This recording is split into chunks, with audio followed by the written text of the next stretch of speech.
Ever wonder what it's like to work in space? The brave men and women of the International Space Station are truly a special breed, but at the end of the day, they're just regular people going about their jobs. So join us today as we shadow our higher-ups and learn all about a day in the life of an ISS astronaut. When hurtling around planet Earth at 17,100 miles per hour, standard human notions of day and night start to look pretty silly. In a normal 24-hour stretch, a typical ISS astronaut will see the sun rise and set 16 times in total. Human bodies did not evolve that way, so a regular 24-hour Earth day is maintained up there, if nothing else to prevent the crew descending into a grim spiral of permanent crippling jet lag.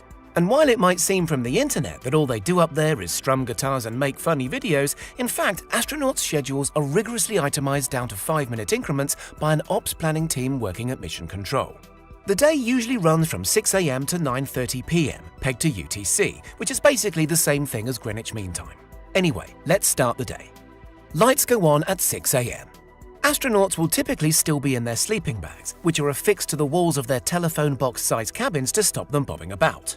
Before they get up, not that up or down have much meaning on the ISS, crew might read emails, digest the news online, or check any overnight missions sent across from mission control. First things first, a hop in the shower, right? Well, no.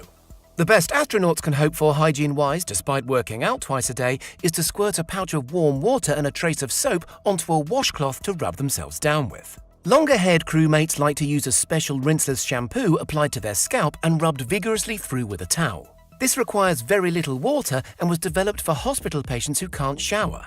At least you never need a hairdryer.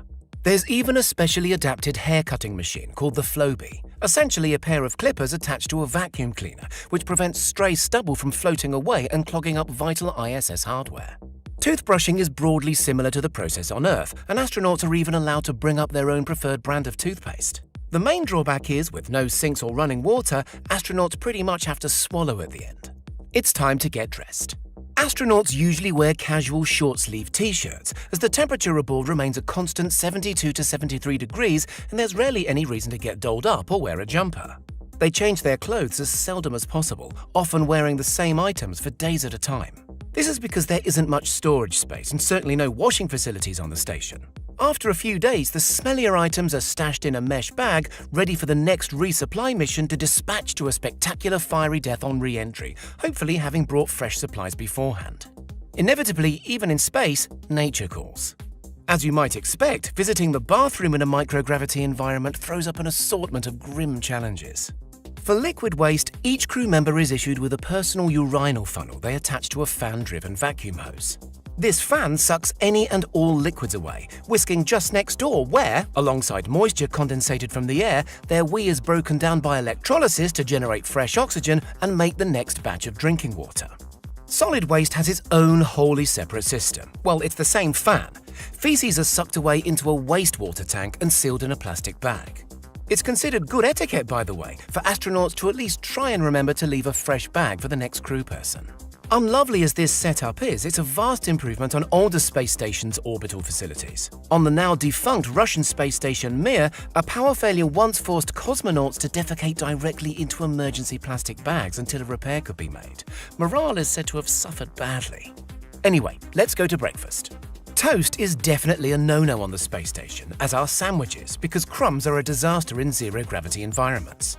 Not only are they messy, but if left to float away unchecked, they get lodged in tiny crevices and encourage the growth of fungus. There are no conventional fridges, although a company called BioServe Space Technologies is trialing a substitute aboard right now. But there's plenty to eat nonetheless, like scrambled egg, oatmeal, or waffles. True, much of it is dehydrated, brought to life with warm water, but there's also lemonade, coffee, or tea, so long as you don't mind drinking through a straw, of course.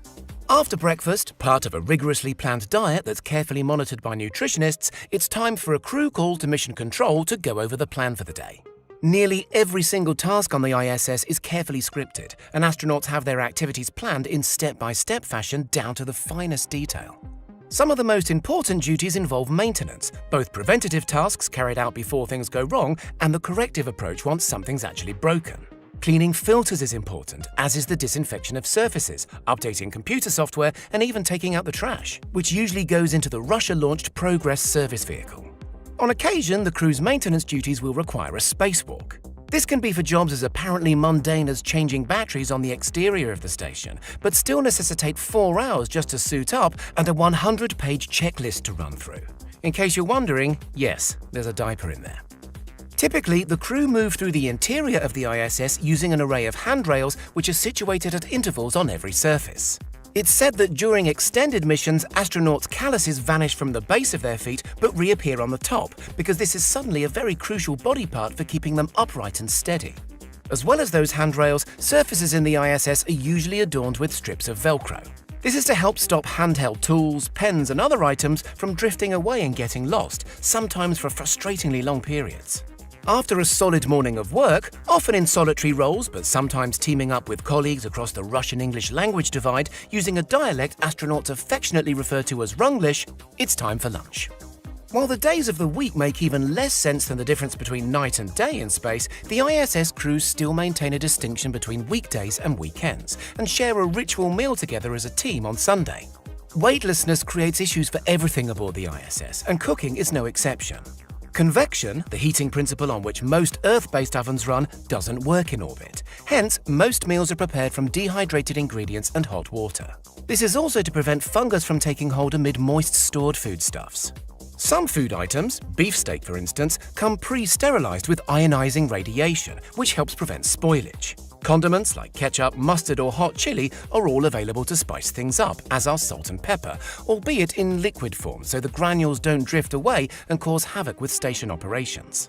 Deliveries of fresh food such as fruit happen periodically throughout the year.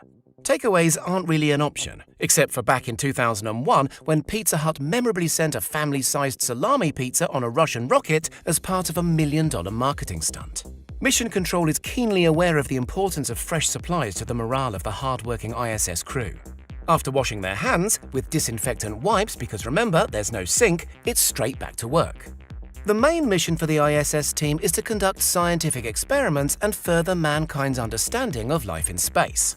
So the most important and exciting work they'll do is essentially in the role of lab technicians, guided in their actions by scientists on the ground. And the ISS is positively bristling with labs. Russia has 2 mini-research modules. The US lab is called Destiny. Columbus is run by the European Space Agency. The most recent lab is Japan's Kaibo, which includes a special platform allowing experiments to take place outside the station. Just some of the questions being explored concern the effects of low gravity on living cells, artificial materials, and even miniature explosions. A veritable menagerie of animals, from mice to ants to fish to worms, often participate, but it's fair to say the most regular experimental subjects are the astronauts themselves. As such, they need to stay in good shape, so when all that scientific work is done, it's time to work out. Each crew member is required, as part of their duties, to work out for at least 2 and sometimes more hours every day. Partly this is because gravity on Earth naturally keeps human beings' bones and muscles in good condition as they are constantly working to keep us upright. But in space, muscles atrophy and bones grow brittle unless constantly worked. Astronauts also work out to combat the dreaded space snuffles, an unlovely condition where bodily fluids, no longer lugged downward by gravity, accumulate in the head. In order to stay trim and clear-minded, astronauts make use of 3 main pieces of gym equipment specially designed and calibrated for life on board. There's an exercise bike, which doesn't have a seat because you don't need one in zero gravity. There's also a treadmill onto which crew are secured with bungee straps. It has a clever vibration isolation system built in, so astronauts' heavy footfall can't disturb the delicate science going on elsewhere on the ISS.